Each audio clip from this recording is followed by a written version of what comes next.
ஏன் அந்த நேரத்தில் அவங்க மன்னிச்சிருக்கணும்? அரசவையில் இருக்காங்க, என்ன வேணாலும் செஞ்சுருக்கலாம், பழைய விஷயங்களில் நினைச்சு பார்த்து கூட செஞ்சுருக்கலாம்.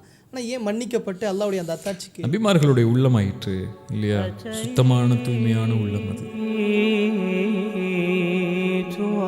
கூட்டு போய் முடிவு பண்ணுறாங்க, மஷூரா செய்கிறாங்க, என்ன செய்யலாம் யூசுப் அலைஹிஸ்ஸலாமை. அப்போ அந்த அதில் இருக்கக்கூடிய சில சகோதரர்கள் சொன்னாங்க, குத்துலு கொன்றுங்க அவங்க. சில சகோதரர்கள் நல்லவங்க சொன்னாங்க, அதில் அவித்ரஹூஹு, அல்லது நீங்கள் ஒரு கிணத்துல தூக்கி வீசிடுவோம்.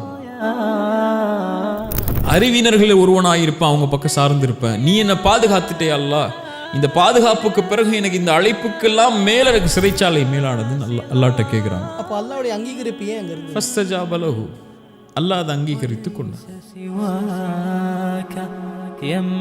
யா ரசூலல்லாஹ், குனிந்தால் நம்மளை பார்த்து நம்மளுடைய காரியத்தை முடிச்சிருவாங்க. இருள் சூழ்ந்துருச்சு யா ரசூலல்லாஹ், இனிமேல் உங்கள் வாழ்க்கை குறித்து நான் கவலைப்படுறேன் ரசூலுல்லாஹ்.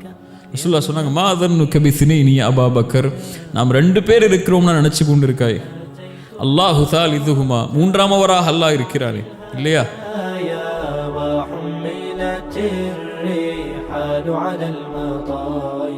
அஸ்ஸலாமு அலைக்கும் வரஹ்மத்துல்லாஹி வபரகாத்துஹு. பிஸ்மில்லாஹிர் ரஹ்மானிர் ரஹீம். அல்ஹம்துலில்லாஹி ரப்பில் ஆலமீன்.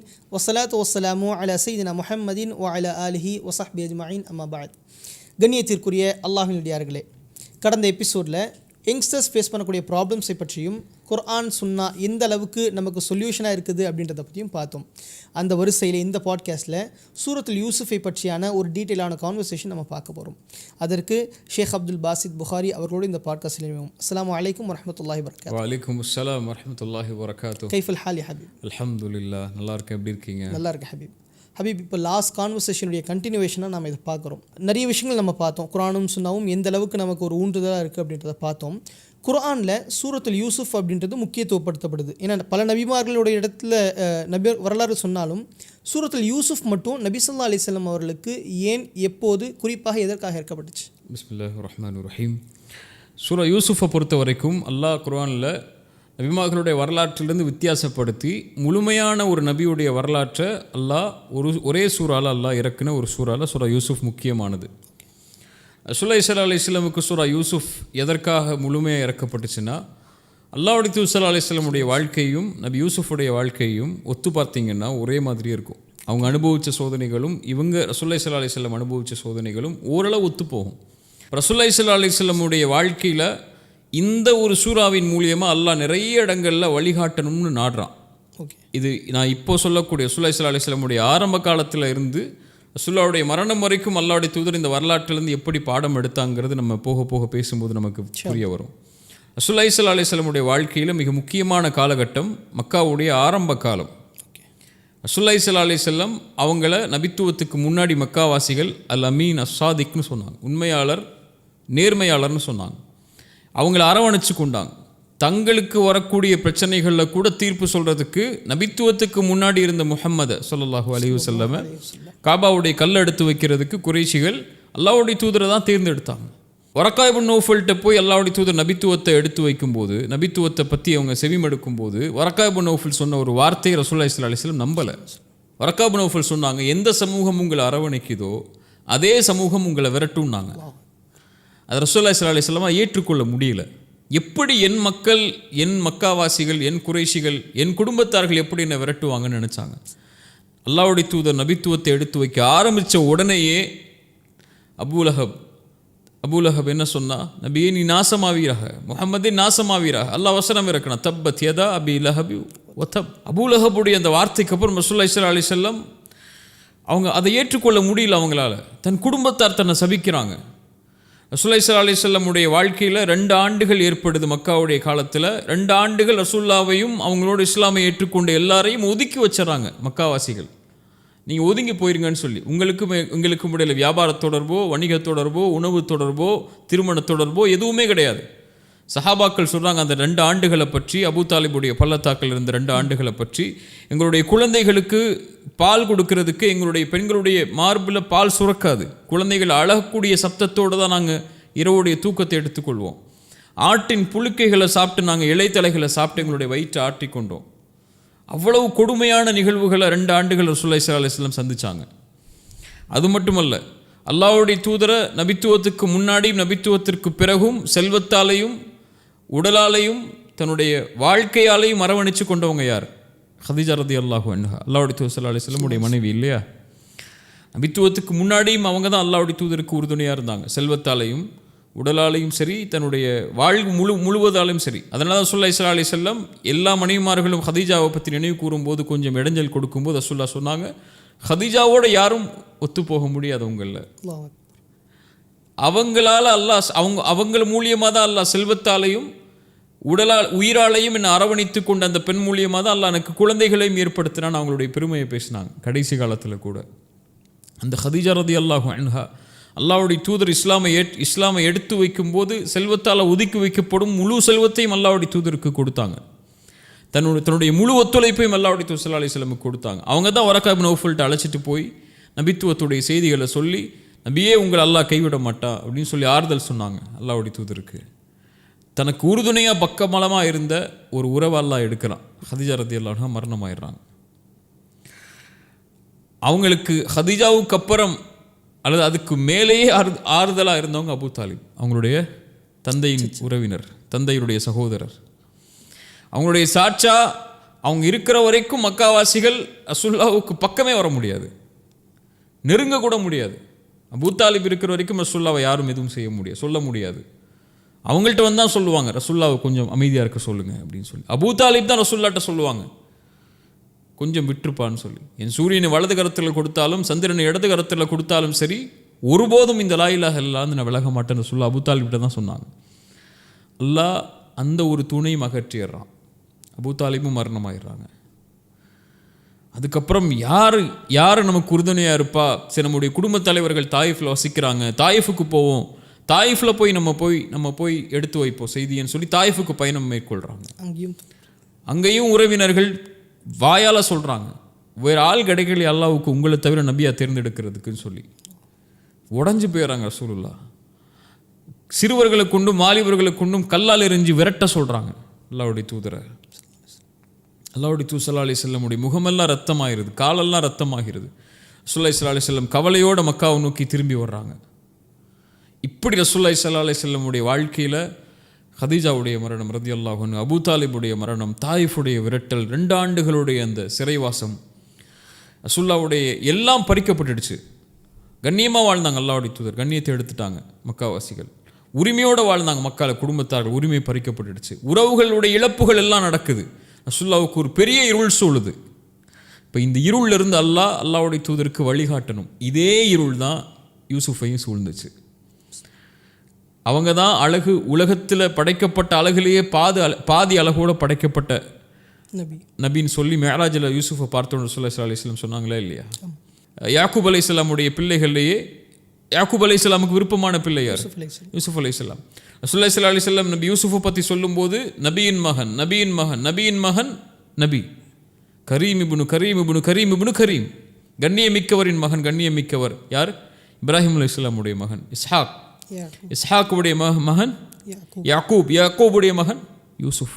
ஒரு நபியுடைய அந்தஸ்தில், நபிமார்களுடைய வம்சத்தில் நபியுடைய அந்தஸ்திலேயே பிறக்கக்கூடிய ஒரு குழந்தை. அது எல்லாம் இருந்தது. ஆனால் அவங்களுடைய சகோதரர்கள் திட்டம் தீட்டி அவங்கள விரட்டி ஒதுக்கி தந்தையை விட்டு பிரித்து ஒரு இருளில் கொண்டு போய் சேர்த்துறாங்க. அந்த கிணத்துல தூக்கி போட்டு வீசிடுறாங்க. அந்த வரலாறு நமக்கு தெரியும், அது போக போக பேசுவோம். இப்போ யூசுஃப் அலைஹிஸ்ஸலாம் எப்படி இருள் நின்னாங்களோ அதே மாதிரி அல்லாஹ்வுடைய தூதர் ஸல்லல்லாஹு அலைஹி வஸல்லம் வாழ்க்கையிலையும் இருள் சூழுது. இப்போ அல்லாஹ் நபி யூசுஃபின் வரலாற்றின் மூலியமாக நபிக்கு அந்த இருளிலிருந்து வெளிவருவதற்குரிய பாடங்களை கொடுக்க ஆரம்பிக்கிறான். நபி யூசுஃப் எப்படி கடந்தார்னு பாருங்கள் நபியே. இந்த வரலாற்றின் மூலியமாக நீங்களும் பாடம் படித்து நபி யூசுஃப் எந்த நோக்கத்தின் நோக்கி போனாரோ அதே நோக்கத்தை நோக்கி தான் நீங்களும் போக போகிறீங்க. அதனால் தயாராகுங்கன்னு அல்லாஹ் நபிக்கு வழிகாட்டுவதற்காக அந்த கவலையின் ஆண்டுகளில் இறக்கப்பட்ட சூறா தான் நபி யூசுஃப் அலைஹிஸ்ஸலாமுடைய சூறா. அல்ஹம்துலில்லாஹ். ஹபீப், இந்த நபி ஸல்லல்லாஹு அலைஹி வஸல்லம் இவ்வளோ சிரமங்களை தாண்டி வந்திருக்காங்க அப்படின்றத பார்த்தோம். இப்போ யூசுஃப் அலைஹிஸ்ஸலாமுடைய ஆரம்பகட்ட காலத்தில் சிறு வயது அப்படின்னு நம்ம வரலாறு எந்த கிதாப் எடுத்து பார்த்தாலும் அந்த கிணற்றுடைய சம்பவம் அது அல்லது மனாமுடைய சம்பவம், அந்த ட்ரீமுடைய சம்பவம் பற்றி நம்ம பார்க்குறோம். எந்த அளவுக்கு இந்த ட்ரீமுடைய சம்பவம் ஏன் நமக்கு இவ்வளவு விஷயத்தை ஏற்படுத்து தாக்கத்தை?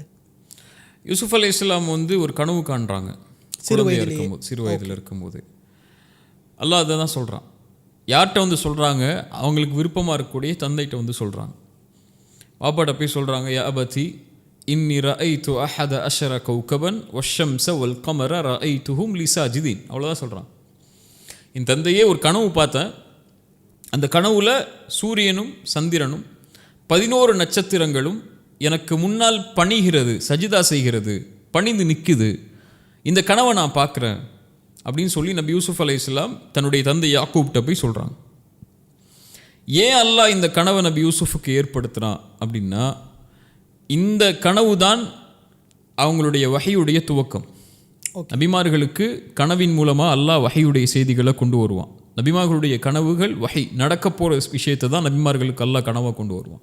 நம்மள மாதிரி கெட்ட கனவு நல்ல கனவுகள் எல்லாம் நபிமார்களுக்கு கிடையாது. நபிமார்களுக்கு எல்லா கனவுமே அல்லாஹ்வின் புறத்திலிருந்து வருவது. ஒரு நபிக்கு தெரியும்ல, யாக்கூப் அலைஹிஸ்ஸலாமுக்கு தெரியும்ல, தன் மகன் கனவு கண்டது ஒரு வஹியுடைய கனவு, அதுவும் ஒரு நோக்கத்தை நோக்கி அவங்கள நகர்த்திட்டு போகிற கனவு. இதுதான் நபி யூசுஃபுடைய நோக்கம், வாழ்க்கையுடைய நோக்கத்தை அல்லாஹ் கனவாக காட்டிட்டான். இனிமேல் அவங்களுடைய பயணம் ஆரம்பிக்க போகுது.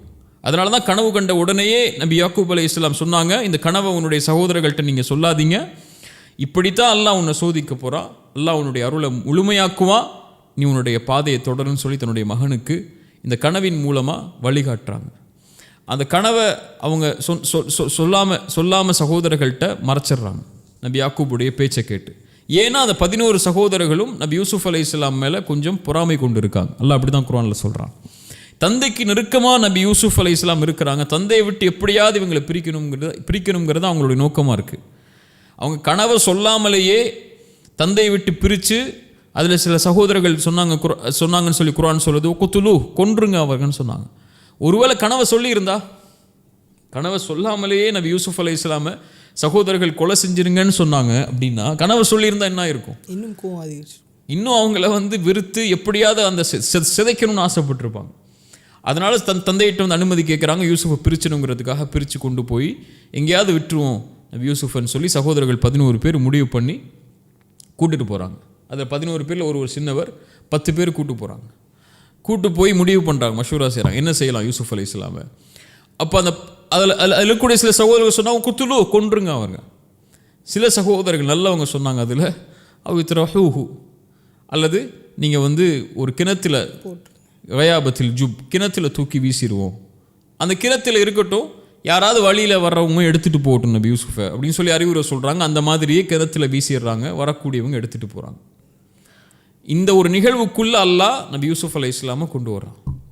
அந்த கனவுடைய துவக்கம் இந்த கிணற்றுடைய அந்த இருளில் யூசுப் அலைஹிஸ்ஸலாம் இருந்தது தான். ஏன் அந்த இருளில் யூசுப் அலைஹிஸ்ஸலாம் அல்லாஹ் இருக்க வச்சான்னா, இதே இருளைத்தான் எல்லா நபிமார்களுடைய வாழ்க்கையிலையும் அல்லாஹ் இருக்க வைப்பான். அதே இருளைத்தான் ரசூலுல்லாஹி ஸல்லல்லாஹு அலைஹி வஸல்லம் சொன்ன மாதிரியும் அல்லாஹ்வுடைய தூதர் ஸல்லல்லாஹு அலைஹி வஸல்லமும் இருந்தாங்க. அவங்களுடைய எல்லா கண்ணியும் பறிக்கப்பட்டுச்சு, இங்கேயும் இவங்களுடைய கண்ணியமும் பறிக்கப்பட்டுடுச்சு. நபியுடைய மகனுங்கிற அந்தஸ்தெல்லாம் கிடையாது கிணத்துல இருக்கும்போது, இல்லையா? தந்தையுடைய அரவணைப்பெல்லாம் கிடையாது, சகோதரர்களால் விரட்டி விடப்பட்டாங்க. அங்கேயே அதே மாதிரி தான் ரசூலுல்லாஹி ஸல்லல்லாஹு அலைஹி வஸல்லம் வாழ்க்கையிலையும் இதே இருளை யூசுப் அலைஹிஸ்ஸலாம் அனுபவிக்கிறாங்க. அதே இருளை ரசூலுல்லாஹி ஸல்லல்லாஹு அலைஹி வஸல்லம் அனுபவிக்கிறாங்க. எல்லா நபிமார்களும் இதே இருளை அனுபவிச்சாங்க. இந்த இருளின் மூலமாக தான் அவங்க தன்னுடைய உள்ளத்துடைய நம்பிக்கையை ஆழமாக்குனாங்க. அதுதான் ரசூலுல்லாஹி ஸல்லல்லாஹு அலைஹி வஸல்லமுக்கு இதை பாடமாக்குறாள்ல.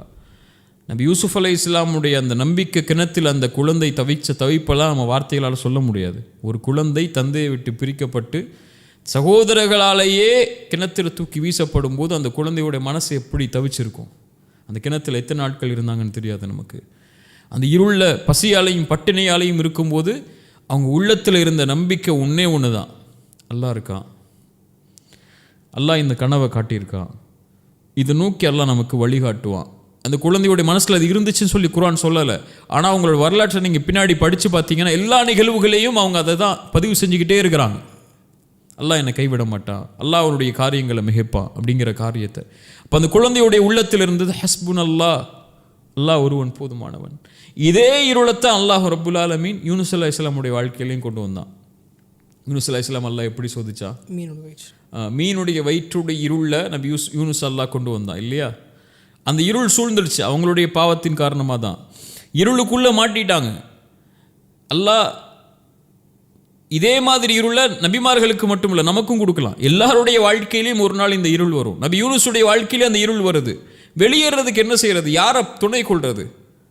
லா இலாஹ இல்லா அன்த், என்ன சொன்னாங்க? சுப்ஹானக இன்னி குன்து மினல் சுப்ஹானக இன்னி குன்து மினல் ஸாலிமீன். வணங்க தகுதியானவனே, உன்னை தவிர யாரும் இல்லை, நீ பரிசுத்தமானவன், நான் அநீதம் செய்தவனில் ஒருவன் யா அல்லாஹ், உன்னை தவிர யாரும் எனக்கு இல்லை, வெளியாக்குன்னு அல்லாஹ் வெளியாக்கிட்டான். இதே இருள் தான் மூசா அலைஹிஸ்ஸலாமையும் சூழ்ந்துச்சு. முன்னாடி கடல், பின்னாடி ஃபிரௌன்.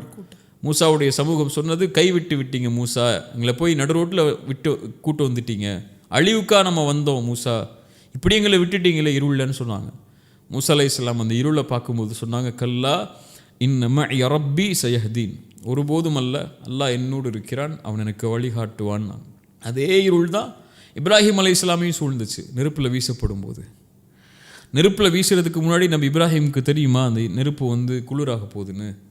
கண்டிப்பாக தெரியாது. இனிமே நான் வாழ போறேன்னா இல்லை இந்த நெருப்பில் எரிஞ்சு சாக போறேன்னா எதுவுமா தெரியுமா? தெரியாது. ஒரு இக்கட்டான வாழ்க்கையுடைய நிலைமை நிற்குது இல்லையா? என்ன ஆக போகுதுன்னு தெரியல. பயந்துகொள் இப்ராஹிமே சொன்னாங்க ஹஸ்புன் அல்லாஹ், அல்லாஹ் ஒருவன் போதுமானவன். ரசூலுல்லாஹி ஸல்லல்லாஹு அலைஹி வஸல்லம் தௌருடைய குகையிலையும் அந்த இருள் சூழுது, அபூபக்கர் உட்கார்ந்து இருக்கிறாங்க. அபூபக்கர் கவலை கொள்றாங்க, யா ரசூலல்லாஹ், குனிந்தால் நம்மளை பார்த்து நம்மளுடைய காரியத்தை முடிச்சிருவாங்க, இருள் சூழ்ந்துருச்சு யா ரசூலல்லாஹ், இனிமேல் உங்கள் வாழ்க்கை குறித்து நான் கவலைப்படுறேன் ரசூலுல்லாஹ். ரசூலுல்லாஹ் சொன்னாங்க, மா அதன்னுக பிஸ்னைனி அபூபக்கர், நாம் 2 பேர் இருக்கிறோம்னா நினச்சி கொண்டு இருக்காய், அல்லாஹு தாலிதுஹுமா, மூன்றாமவராக அல்லாஹ் இருக்கிறானே இல்லையா? இத் கால லி சாஹிபிஹி லா தஹ்ஸன் இன்னல்லாஹ மஅனா, கவலை கொள்ளாதீர் அபூபக்கரே, அல்லாஹ் நம்மோடு இருக்கிறான். அந்த இருளில் அவங்களுடைய உள்ளத்தில் வந்த நம்பிக்கை அது இல்லையா? அதே நம்பிக்கை தான் நபி யூசுஃபுக்கு வந்துச்சு. அந்த நம்பிக்கையை கொண்டு பயணிங்க ரசூலுல்லாஹ். ஒரு கிணற்றில் வீசப்பட்ட நபியுடைய அந்த நம்பிக்கை தான் இப்போ நீங்கள் இருக்கக்கூடிய நம்பிக்கை. இனிமே அவங்க வாழ்க்கை என்ன ஆக போகுது, யார் காப்பாற்றுவா, யார் கூட்டு போக போகிறா, எந்த அரண்மனைக்கு போக போகிறாங்க, எந்த ஊருக்கு போக போகிறாங்க, எதுவுமே தெரியாது. இனிமேல் உங்கள் வாழ்க்கையில் நடக்க போகுதுன்னு உங்களுக்கு தெரியாது. நபி யூசுஃப் அல்லாஹ்வை துணை கொண்டாங்க, நீங்களும் அல்லாஹ்வை துணை கொள்ளுங்க, உங்கள் பாதையை நீங்கள் தொடர்வீங்க, அல்லாஹ் உங்களோட இருப்பான் அப்படிங்கிற நம்பிக்கை அல்லாஹ் புகுத்த நாடுனான். அல்லாஹ் சஹாபாக்களை பற்றியும் அப்படி தான் சொல்கிறான். அல்லதீன இது கால் அலகும், அவங்க இடத்துல சொன்னால் பயந்து கொள்ளுங்கள், எதிரிகள் எல்லாம் உங்களுக்கு எதிராக ஒன்று சேர்ந்துட்டாங்கன்னு சொன்னால் அவங்க சொல்லுவாங்க ஹஸ்புன் அல்லாஹ், அல்லாஹ் ஒருவன் போதுமானவன் சொல்லி. வாழ்க்கையில் இது மாதிரி இருள் எல்லாருக்கும் ஏற்படும். அதைத்தான் நபி யூசுஃப் மூலியமாக அல்லாஹ் நமக்கும் சொல்ல வர்றான் இல்லையா?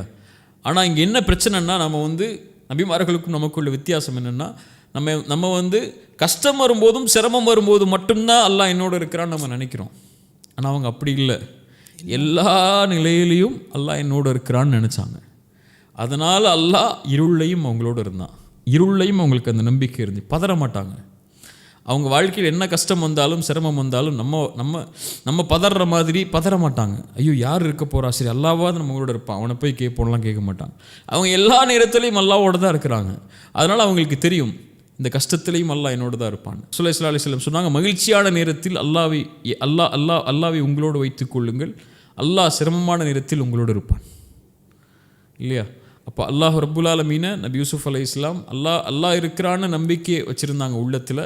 அல்லாஹ் அந்த கிணற்றிலிருந்து வெளியே வரக்கூடிய வழிகளை அதுக்கு பிறகு ஏற்படுத்தினான். அந்த நம்பிக்கை தான் அல்லாஹ்வுடைய தூதருக்கு அல்லாஹ் கொடுக்க நாடுனா. அது மூலியமாக அங்கேருந்து இப்போ நம்ம இவ்வளவு இருள்களை பார்த்தோம், இவ்வளவு நெருக்கடியான சூழ்நிலையிலையும் நாம் என்ன பாடத்தை அங்கேருந்து கற்றுக்க முடியும்? ஹஸ்புன் அல்லாஹ்,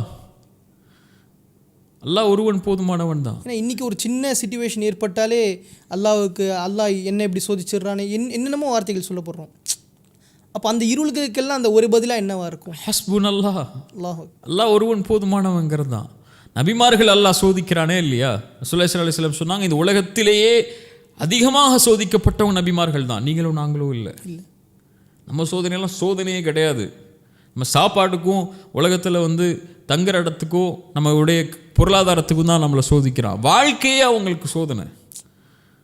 ஒரு நாட்டை விட்டும் ஊரை விட்டும் குடும்பத்தை விட்டும் பிரிக்கப்பட்டு ஒரு நபியை அல்லாஹ் சோதிக்கிறான் இல்லையா? அல்லாஹ்வுக்கு விருப்பமானவங்க இந்த உலகத்திலே நபிமார்கள் ரசூல்மார்கள் இல்லையா? ரசூலுல்லாஹி ஸல்லல்லாஹு அலைஹி வஸல்லம் சொன்னாங்க, அதனால் அல்லாஹ் இந்த உலகத்திலே அதிகமாக சோதிக்கப்பட்டவங்க நபிமார்கள். ரசூல் அதோடு சேர்த்து சொன்னாங்க, யாரை அல்லாஹ் நேசிக்கிறானோ அவர்களே அல்லாஹ் சோதிப்பான். அவ்வளோதான். இப்போ அந்த சோதனையில் அவங்க எடுத்துக்கொண்ட ஒரே பதில், கல்லா இன்னமா ரப்பி சயஹ்தீன், எப்படி அல்லாஹ் என்னை விடுவான்? இங்கே கொண்டு வந்து நிறுத்தி அவன் யார்? அல்லாஹ். அந்த கனவை அல்லாஹ் காட்டிட்டான் எனக்கு, அதை நோக்கி நான் போக போகிறேன். நபி யாக்கூப் சொல்லிட்டாங்க, கதாலிக ஜிதபிக ரப்புக் வ யுஅல்லிமுக மின் தஅவீலில் அஹாதீஸ், இப்படி தான் அல்லாஹ் உன்னை சோதிப்பான், இப்படி தான் அல்லாஹ் உன்னை தேர்ந்தெடுப்பான், இப்படி தான் அல்லாஹ்வுடைய நியமத்தை பூர்த்தி செய்வா, கனவுடைய விளக்கத்தை அறிவிப்பா அல்லாஹ் உனக்கு, நீ போய்கிட்டே இருந்துட்டாங்க. சகோதரர்கள்ட்ட மட்டும் சொல்லிடாத, இதை யார்ட்டையும் வெளிப்படுத்திடாத, அது நோக்கம். நீ கிளம்புன்னு சொல்லிட்டாங்க. கிளம்புன்னு சொன்னது நபி யாக்கூப். அல்லாஹ் வஹீயின் மூலமாக கனவு கொடுத்துட்டான், அதை நோக்கி தான் நான் போகிறேன். அப்போ அல்லாஹ் என்னோடு இருப்பான் இல்லையா? அதுதானே இப்ராஹிம் அலைஹிஸ்ஸலாம் அவங்களுடைய மனைவி அவங்களுடைய மகனை அந்த பாலைவனத்தில் விட்டு வரும்போது, கைரிதி ஜர்இன் இந்த பைத்திக்கல் முஹர்ரம், யா அல்லாஹ் அந்த ஹரமுடைய பகுதியில் விட்டு வர்றான், எந்த புல் பூண்டுகளும் கிடையாது, ஒன்றுமே கிடையாது, ஒரு பாலைவனத்தில் ஒரு பெண்ணையும் ஒரு குழந்தையும் விட்டுட்டு போக சொல்கிறான் அல்லாஹ். இப்ராஹிம் அலைஹிஸ்ஸலாம் கொண்டு வந்து விட்டுட்டாங்க. என்ன கிடைக்க போ நம்மள இருந்து என்ன நினைப்போம்? யார் நமக்கு வந்து உதவிக்கு வருவா, எந்த ஊருக்கார வருவான், அந்த ஊருக்கார வருவானா, அந்த இடத்துல தண்ணி சாப்பாடு கொண்டு வருவாங்களா, இங்கேருந்து சாப்பாடு கொண்டு வருவாங்களா நினைப்பாங்க. திரும்பி போகும்போது ஹாஜர் அலைஹிஸ்ஸலாம் கேட்ட ஒரே பதில், கணவனை பார்த்து இப்ராஹிம் அலைஹிஸ்ஸலாம் பார்த்து, அல்லாஹு அமரக பிஹாதா, அல்லாஹ் உங்களை கொண்டு வந்து விட சொன்னது இப்ராஹிம். அவங்க திரும்பி ஆம் அவ்வளோதான் சொன்னாங்க. ஏன் அல்லாஹ் விட சொன்னா? இப்படி ஒரு பாலைவனத்தில் விட சொல்லிட்டானே, நாங்கள் என்ன செய்ய போகிறோம், இனிமேல் என்ன போகுது என் வாழ்க்கை, இப்படி கொண்டு வந்து எங்களை இது பண்ணிட்டீங்களே. அதெல்லாம் ஒன்றுமே கிடையாது. சொன்னது அல்லாவா, இந்த நேரத்தில் கொண்டு வந்து நிப்பாட்டினது அல்லாவா, என் விதியை விதிச்சது அல்லாவா, இந்த நிலைமைக்கு கொண்டு வந்து நிப்பாட்டணும்னு அல்லாஹ் முடிவு செஞ்சு வச்சிருக்கானா கதரில். ஃபைதன்லா யுதையனா, அப்படின்னா அல்லாஹ் எங்களை கைவிட மாட்டான், பூங்கன்ட்டான். இதுதான் அந்த கிணற்றில் இருக்கும்போது அல்லாஹ் என்னை கைவிட மாட்டாங்கிற நம்பிக்கை. ரசூலுல்லாஹ்வுக்கும் அதே தான், லா தஹ்சனின் அல்லாஹ் மஅனா. மூசா அலைஹிஸ்ஸலாமுக்கும் அதுதான், ஹாஜர் அலைஹிஸ்ஸலாமுக்கும் அதுதான், எல்லாருக்கும் அதுதான். அல்லாஹ் உலகமே ஒன்று சேர்ந்து நலவு செய்ய நாடினாலும் யாரும் அல்லாஹ் நடமை செய்ய முடியாது. உலகமே ஒன்று சேர்ந்து கெடுதலை செய்ய நாடினாலும் அல்லாஹ் நடமை செய்ய முடியாது. என்ன இருள், அல்லாஹ் போக்குவாங்கிற நம்பிக்கை மட்டும்தான் நமக்கு வந்து வழிகாட்டும் இந்த நேரத்தில். ஹஸ்புன் அல்லாஹ், அதை விட பெரிய மருந்து கிடையாது. ஹபீப், இன்னொரு பகுதியாக நம்ம பார்க்கக்கூடிய மிகவும் முக்கியமான டாபிக் அந்த பெண்ணுடைய சம்பவம். அந்த பெண் அழைக்கும் பொழுது யூசுப் அலைஹிஸ்ஸலாம் செய்த அந்த செயல் மிகப்பெரிய ஒரு அத்தாட்சியாக மாறியிருக்கு. அந்த சம்பவத்திலிருந்து நாம் என்ன பெற்றுக்கொள்ளலாம், அதன் மூலியமாக என்னென்ன விஷயங்களை நாம் கற்றுக்க முடியும்? ரெண்டு விஷயம் எனக்கு வந்து அந்த வரலாற்றை படிக்கும்போது புரிய வருது. அறிஞர்களும் அந்த தஃப்சீரில் பதிவு செஞ்சுருக்காங்க.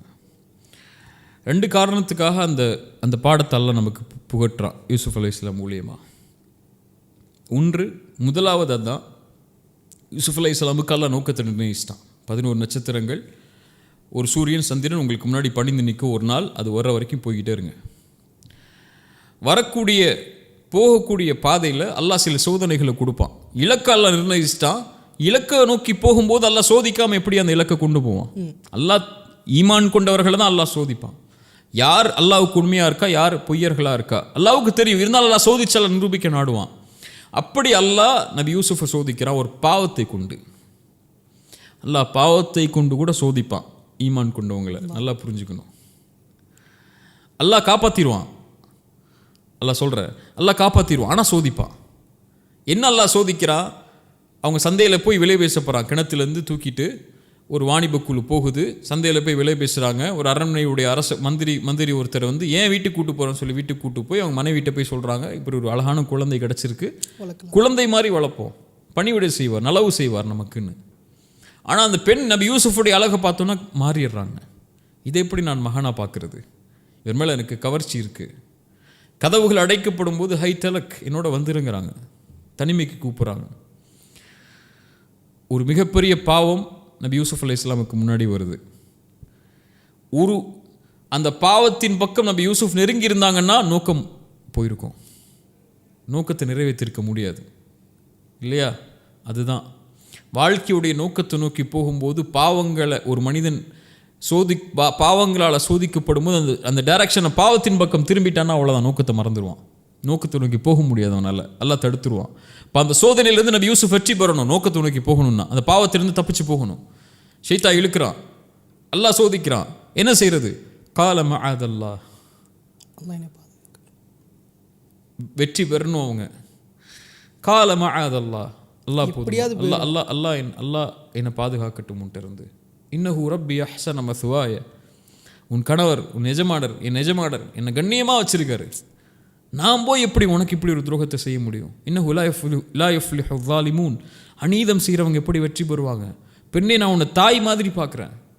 எந்த இருள் இருந்தாலும் எந்த கதவுகள் அடைக்கப்பட்டிருந்தாலும் ரப்பு என்னை பார்க்குறான். அவனை ஒரு வேறொரு நோக்கத்தை நோக்கி அனுப்பி வச்சிருக்கான். நான் போய் எப்படி ஹராமை செய்ய முடியும்? நான் ஹராமை செஞ்சுட்டா அந்த நோக்கத்தை நோக்கி போக முடியாது. அல்லாஹ் எனக்கு வச்ச ரஹ்மத்தை நோக்கி போக முடியாது இல்லையா? ரசூலுல்லாஹி ஸல்லல்லாஹு அலைஹி வஸல்லம் ஹதீஸை நினைவு கூர்றேன். ரசூலுல்லாஹி ஸல்லல்லாஹு அலைஹி வஸல்லம் சொன்னாங்க, அல்லாஹ்விடத்தில் இருப்பதை அவன் அனுமதித்த முறையில் தான் பெற்றுக்கொள்ள முடியும். அல்லாஹ் உங்களுக்கு ஒன்று வச்சிருக்கான், உங்களுக்கு அது வேணும்னா அல்லாட்ட போகணுன்னா நீங்கள் ஹலாலில் போனால் தான் கிடைக்கும். ஹராமில் போய் அல்லாட்ட போய் ஒன்று வாங்க முடியாது. இப்போ ஹராமில் விழுந்துட்டிங்கன்னா அல்லாஹ்வோட ரஹ்மத்தை தடுத்துருவீங்க, அல்லாஹ் உங்களுக்கு கொடுக்குறத தடுத்துருவீங்க. அதனால் நான் போக முடியாது, அப்படி என் நோக்கத்தை நோக்கி நான் போகிறேன், எனக்கு இந்த பாவமெல்லாம் தேவையில்லை, மஆதல்லாஹ் அல்லாஹ் போதுமானவன் எனக்குன்னு சொல்லி ஒதுங்கிடுறாங்க. இப்போ அந்த பெண்ணின் மூலமாக அல்லாஹ் அவங்கள சோதிக்கும் போது தன்னுடைய இலக்கை அவங்க முன்வைத்து அல்லாஹ்வுடைய பயத்தை முன் வச்சு அந்த இடத்துலேருந்து விலகி கொள்கிறாங்க. இது ரெண்டாவது, அல்லாஹ் ஒரு ஆணை இயற்கையாகவே பெண்களை கொண்டு தான் அல்லாஹ் சோதிப்பான் இல்லையா? ஸல்லல்லாஹு அலைஹி வஸல்லம் சொன்னாங்க, மா தரக்து பஅதி ஃபித்னதன், எனக்கு பிறகு ஒரு சோதனையாக ஒன்றை விட்டு செல்லவில்லை உங்களை வழிகெடுப்பதற்காக பெண்களை தவிர. அதாவது மஹ்ரம் இல்லாத, உங்களுக்கு அனுமதிக்கப்படாத பெண்களுடைய கவர்ச்சியின் மூலமாக தான் அல்லாஹ் உங்களை சோதிப்பான். ஸுய்யின லின்னாஸி ஹப்பு ஷஹவாதி மினன் நிசா, ஆணுக்கு அலங்கரிக்கப்பட்ட காரியங்களில் முதலாவது பெண் தான். ஷைத்தான் வழிகெடுக்கிறதுக்கு ஒரு அவனை வழிகெடுக்கிறதுக்கு ஷைத்தான் பயன்படுத்தக்கூடிய முதல் ஆயுதமே பெண் தான். ரசூலுல்லாஹி ஸல்லல்லாஹு அலைஹி வஸல்லம் சொன்ன மாதிரி அதுதான் பெரிய ஃபித்னாவே. அப்படியும் நபி யூசுஃப் அல்லாஹ் சோதிக்கிறான். யார் தடுத்துட முடியும்? அந்த நேரத்தில் எல்லா கதவுகளும் அடைச்சிருக்கு. அழகிய பெண், அதுவும் அரண்மனையுடைய பெண்ணுங்கிறவங்க எப்படி இருப்பாங்க? அப்படிப்பட்ட பெண்ணுடைய அழகு இருக்கும் போதும் கூட, அந்த சோதனையில் சோதிக்கப்படும் போது கூட, கால மஅதல்லாஹ், அல்லாஹ் என்னை பார்க்குறான், நான் அவன்கிட்ட இருந்து பயந்து கொள்ளணும், அல்லாஹ் உன்கிட்ட இருந்து என்னை பாதுகாக்கணும்னு சொல்லி விலகுனாங்க. இந்த ஒரு பாடத்தை தான் அல்லாஹ் நமக்கு கொடுக்க நாடுறான். நீங்கள் வாழ்க்கையுடைய லட்சியத்தை நோக்கி போகிறீங்க, இலக்கை நோக்கி போகிறீங்க, போகும்போது ஒரு பெண்ணுடைய கவர்ச்சியோ ஒரு பெண்ணுடைய ஹராமான தொடர்போ வந்துருச்சுன்னா உங்களுடைய பாதை தடுக்கப்பட்டுரும். அதை நோக்கி போகாதீங்க. அல்லாஹ் இது மூல பெண்களை கொண்டு சோதித்தால் அல்லாஹ்வை நினைவு கூறுங்க. ஹலாலா அதை நோக்கி போங்க, ஹராமா அதை விட்டு ஒதுங்கிருங்க.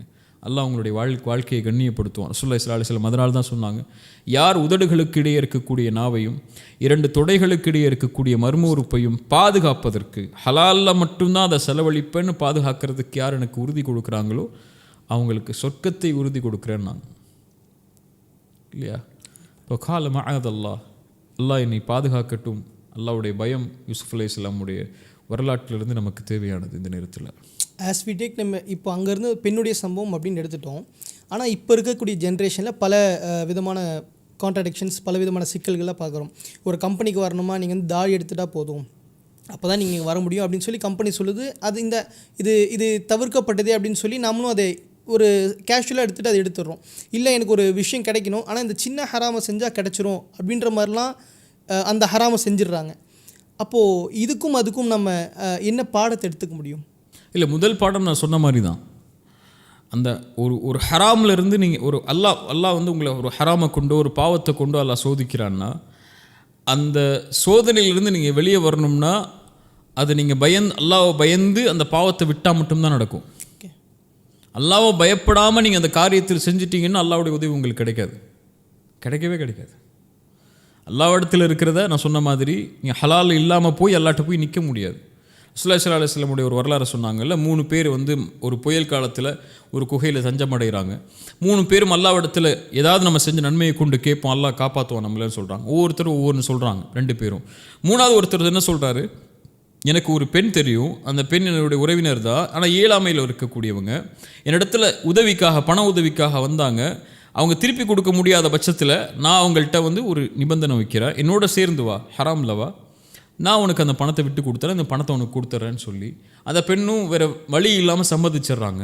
அந்த பெண்ணோட எல்லா சேர்க்கையும் ஈடுபட்டு அந்த பெண்ணுடைய நெருக்கமாக சேரக்கூடிய நிலைமை வரும்போது அந்த பெண் என்னை பார்த்து சொன்னாங்க, அல்லாஹ் பயந்துகொள், அல்லாஹ் வஞ்சிக்கொள்னு சொல்லி. அல்லாஹ் அக்பர். யா அல்லாஹ், அந்த நேரத்தில் என்னாச்சுன்னு தெரியல, உன்னை பயந்துட்டேன், வெளியே வந்துட்டேன், இந்த ஹராம செய்யலைன்னா. யாரும் இல்லை அங்கே, ஆனால் உன் பயம் எனக்கு வந்துருச்சு அப்படின்னு சொன்ன உடனே அந்த குகை கொஞ்சம் விலகுச்சு. அப்போ அல்லாஹ் அதை அங்கீகரிக்கிறான் இல்லையா? அல்லாஹ் அதை ஏற்றுக்கொள்கிறான். அப்படி எப்படிப்பட்ட சூழல் வரும்போதும் அல்லாஹ் உங்களை வந்து அந்த பயத்தை கொண்டீங்கன்னா அல்லாஹ் உங்களை பாதுகாப்பான். யூசுஃப் அலைஹிஸ்ஸலாமுடைய வரலாற்றிலேயே அல்லாஹ் வந்து யூசுப் அலைஹிஸ்ஸலாம் பற்றி சொல்லும்போது வலக்கத் ஹம்மத் பிஹி வஹம்ம பிஹா, அவரும் ஆசை கொண்டார், அந்த பெண்ணும் ஆசை கொண்டார்கள். அல்லாஹ்வுடைய அத்தாட்சியை நபி யூசுப் பார்க்கவில்லை என்றால் அவர் அங்கே போய் விழுந்திருப்பார். அல்லாஹ் சொல்கிறான் கதாலிக லினஸ்ரிஃப அன்ஹு ஸூ வல் ஃபஹ்ஷா, அல்லாஹ் அப்படித்தான் மானக்கேடான காரியங்களிலிருந்தும் தடுக்கப்பட்ட காரியங்களிலிருந்தும் அல்லாஹ் அவன் விரும்பக்கூடிய அடியார்களை பாதுகாப்பான். இன்னஹு மின் இபாதினல் முஹ்லசீன். நல்லா கேளுங்க, முஹ்லிசீன் இல்லை, முஹ்லசீன். அல்லாஹ்வால் தேர்ந்தெடுக்கப்படக்கூடியவர்களை, அல்லாஹ் யாரை நேசிக்கிறானோ அவங்கள அல்லாஹ் பாவத்திலிருந்து பாதுகாப்பான். அவங்க அல்லாஹ்வை நேசிக்கிறாங்க, அல்லாஹ்வை நினைவு கொள்கிறாங்க எல்லா நேரத்திலையும். இப்போ அல்லாஹ் நபி யூசுஃபை பாதுகாத்தான். இப்படித்தான் அல்லாஹ் இறை நம்பிக்கை கொண்டு அல்லாஹ்வுக்காக நிற்கக்கூடிய எல்லாரையும் ஹராமை விட்டாங்கன்னா அது எதுவாக இருக்கட்டும், ஒரு மிகப்பெரிய நிர்பந்தம் வருது, மிகப்பெரிய சோதனை வருது, மிகப்பெரிய ஒரு இக்கட்டான நிலைமை வருது.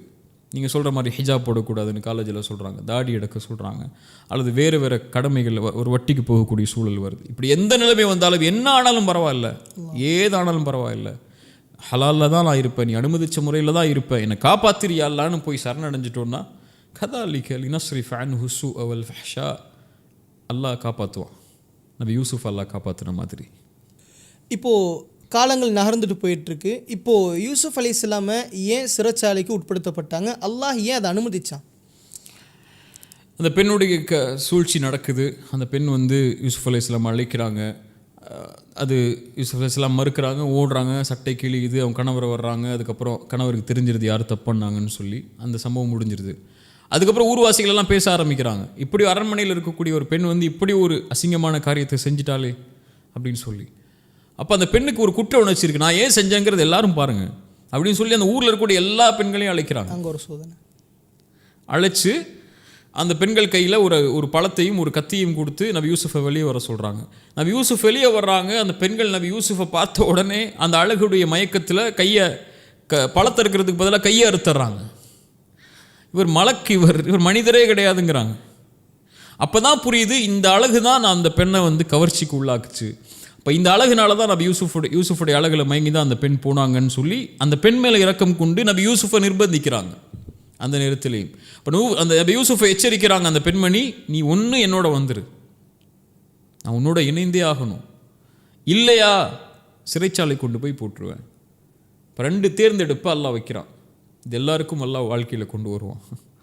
ஒரு விஷயத்தை கொடுக்கறதுக்கு உன் உலகம் வேணுமா, ஹராமில் தான் போய் ஆக வேண்டிய சூழல் வேணும், இல்லை அல்லாஹ் தான் வேணுமா, சோதிக்கப்படக்கூடிய நிர்பந்தம் வரும்.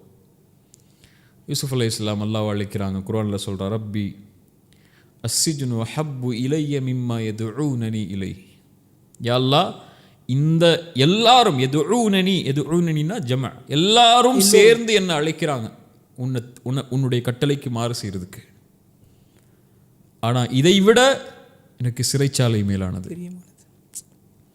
யா அல்லாஹ், அப்போவும் முன் வைக்கிறாங்க பாருங்க, யா அல்லாஹ் நீ என்ன பாதுகாக்கலைன்னா இந்த நேரத்தில் நான் ஏதோ என் சக்தியால் நான் வர்றேன், அல்லாஹ் சிறைச்சாலை கொடுன்னு கேட்கல, நீ என்னை பாதுகாக்கலைன்னா என் நஃப்ஸை இந்த பாவத்திலிருந்து அஸ்பு இலைஹின் அக்கும் மினல் ஜாஹிலீன், அறிவினர்களில் ஒருவனாயிருப்பேன், அவங்க பக்கம் சார்ந்திருப்பேன், நீ என்னை பாதுகாத்துட்டே அல்லாஹ், இந்த பாதுகாப்புக்கு பிறகு எனக்கு இந்த அழைப்புக்கெல்லாம் மேலே எனக்கு சிறைச்சாலை மேலானதுன்னு அல்லாஹ்ட்ட கேட்குறாங்க.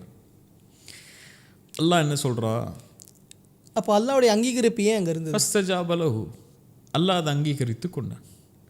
வாழ்க்கையில் அல்லாஹ் ஒரு இடத்தை நோக்கி உங்களை நகர்த்திட்டு போகணும்னா சில பாடங்கள்லாம் அல்லாஹ் கொடுத்து தான் ஆவான்.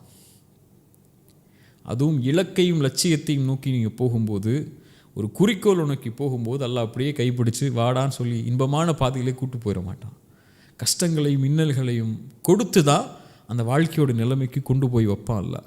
அப்போ தான் அதோடைய அருமை புரியும், அருள் புரியும்.